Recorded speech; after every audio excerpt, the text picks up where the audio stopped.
Subscribe कीजिए मैडस English channel को और बेल आइकन को दबाइए हमारे लेटेस्ट वीडियोस सबसे पहले देखने के लिए। मैड इंग्लिश के एक व्यूअर ने हमसे पूछा है कि यूज टू हैव को किस तरह से इंग्लिश में यूज किया जाता है, तो आप इस वीडियो को अंत तक देखते रहिए। मैं आपको बताऊंगा कि यूज टू हैव को इंग्लिश में किस तरह से यूज किया जाता है और क्या डिफरेंस है यूज टू हैव और हैड वाले एक सेंटेंस में। तो आप इस वीडियो को अंत तक देखते रहिएगा, बहुत ही इंपॉर्टेंट वीडियो है। So friends, my name is Maddy, you watching Mads English, so let's start.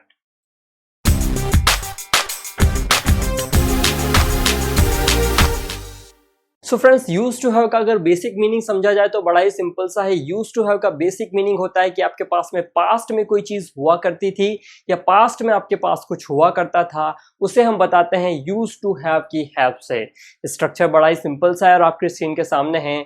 सबसे पहले तो आएगा सब्जेक्ट, सब्जेक्ट के ठीक बाद में आएगा यूज टू हैव, उसके ठीक बाद में आएगा ऑब्जेक्ट। तो यहाँ पर वर्ब का कोई फंडा नहीं है, सीधे यूज टू हैव के बाद में हमें ऑब्जेक्ट को यूज करना है, क्योंकि हम ये बता रहे हैं कि आपके पास में कोई चीज हुआ करती थी। तो हुआ करती थी ये बताने के हमने यूज टू हैव यूज कर लिया है, और उस ऑब्जेक्ट को बताने के लिए हम यहाँ पर ऑब्जेक्ट यूज कर रहे हैं। तो जो भी ऑब्जेक्ट होगा उसे हम ऑब्जेक्ट की प्लेस पर पुट कर देंगे। तो ये बेसिक सा स्ट्रक्चर है, subject plus use to have plus object. अब आइए बनाते हैं इसके कुछ सेंटेंसेस, और साथ ही साथ आपको बताऊंगा कि यूज टू हैव और हैड वाले स्ट्रक्चर में क्या डिफरेंस है। पहले हमारे पास एक फरारी हुआ करती थी, पहले हमारे पास एक फरारी हुआ करती थी। अब यहाँ पर इस सेंटेंस को बनाने का तरीका है स्ट्रक्चर, जो कि मैंने आपको बता दिया है। तब इसका इंग्लिश हम बनाते हैं। इसका इंग्लिश बनेगा earlier we use to have a Ferrari, earlier we use to have a Ferrari. अब यहाँ पर आपको एक डिफरेंस क्लियर नहीं हो पा रहा होगा, आपके दिमाग में एक डाउट आया होगा अभी अभी जस्ट कि मैं इसे हैड के यूज से भी तो कह सकता था। बिल्कुल आपके दिमाग में डाउट आ रहा होगा। जी हाँ, आप इसे हैड के यूज से भी कह सकते थे। यहाँ पर अगर इसे आप ऐसा कहते earlier I had a Ferrari या फिर earlier I use to have a Ferrari, ये दोनों ही सेंटेंस बिल्कुल सही हैं।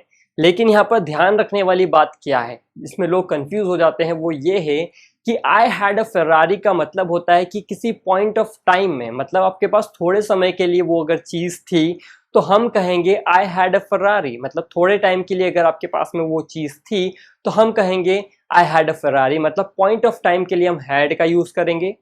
इसके अलावा अगर मैं ऐसा कहता हूं कि I use to have a Ferrari, मतलब हम पीरियड ऑफ टाइम की अब बात कर रहे हैं, मतलब लंबे समय से आपके पास में अगर कोई चीज थी तो हम उसे कहेंगे यूज टू हैव की हेल्प से। देखिए फ्रेंड्स, अगर आपको यहाँ पर ये डिफरेंस क्लियर नहीं हो रहा है तो एक चीज का ध्यान रखिए, एक ट्रिक बताता हूँ, थंब रूल है। वो ये है कि देखिए, किसी भी चीज की अगर आपको आदत पड़ती है तो बहुत टाइम लगता है उसे एक आदत बनने में। मतलब आप किसी काम को अगर जल्दी कर लेते तो हम क्या कहते हैं, यार इसकी आदत में आ गया है। तो इसी तरह से अगर आपके पास में कोई चीज बहुत पहले से हुआ करती थी, इसीलिए हम यूज करते हैं यूज टू हैव का।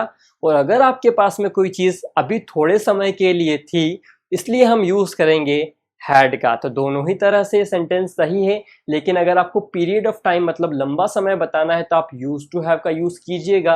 अगर आपको थोड़ा समय बताना है कि थोड़े समय के लिए मेरे पास ये चीज थी, तो आप हैड का यूज करके उसे कह सकते हैं। ये था basic difference use to have और हैड में। दोनों ही सही है, लेकिन एक सही है पॉइंट ऑफ टाइम के लिए और दूसरा सही है पीरियड ऑफ टाइम के लिए। इस चीज का ध्यान रखिएगा। जब मैं स्कूल में था मेरे बहुत सारे फ्रेंड्स हुआ करते थे, जब मैं स्कूल में था मेरे बहुत सारे फ्रेंड्स हुआ करते थे। तब इसका इंग्लिश बनेगा When I was in school, I used to have many friends. When I was in school, I used to have many friends. यानी जब मैं स्कूल में था मेरे बहुत सारे दोस्त यानी फ्रेंड्स हुआ करते थे। हमें 5वीं कक्षा में संस्कृत नाम का एक सब्जेक्ट हुआ करता था। हमें 5वीं कक्षा में एक संस्कृत नाम का विषय हुआ करता था। आप इसे इस तरह से कर सकते हैं। तो उसका इंग्लिश बनेगा In 5th class, we used to have a subject named Sanskrit. In 5th class, we used to have a subject named Sanskrit. मतलब 5वीं कक्षा में हमें संस्कृत नाम का एक विषय हुआ करता था। पीरियड ऑफ टाइम की बात है। अब मैं किसी और कक्षा में हूँ, मैं 5वीं कक्षा की बात कर रहा हूँ, इसलिए मैं यहाँ पर यूज करूंगा यूज टू हैव का। पहले मुझे सिर दर्द हुआ करता था, पहले मुझे सिर दर्द हुआ करता था। Earlier I used to have headache.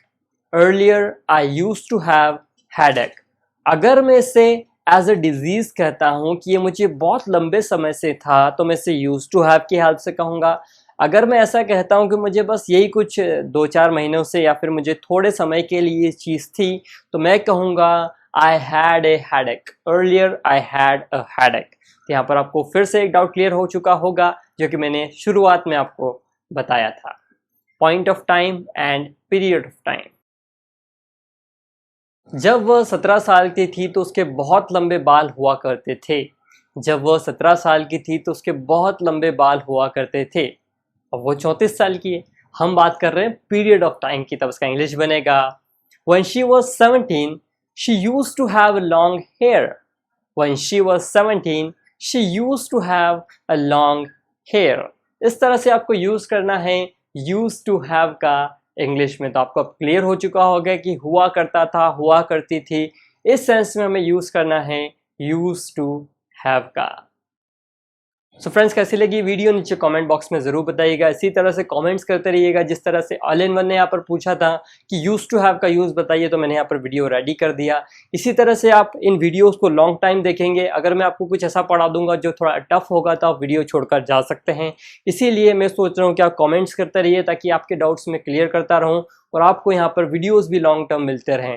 इसी तरह से कॉमेंट्स करते रहिएगा, भूलिएगा मत। फिलहाल के इस वीडियो में इतना ही। मिलता हूँ नेक्स्ट वीडियो में। और हाँ, जिनके कमेंट्स बची हैं उन पर भी जल्द मैं वीडियो लेकर आने वाला हूँ। फिलहाल के इस वीडियो में इतना ही।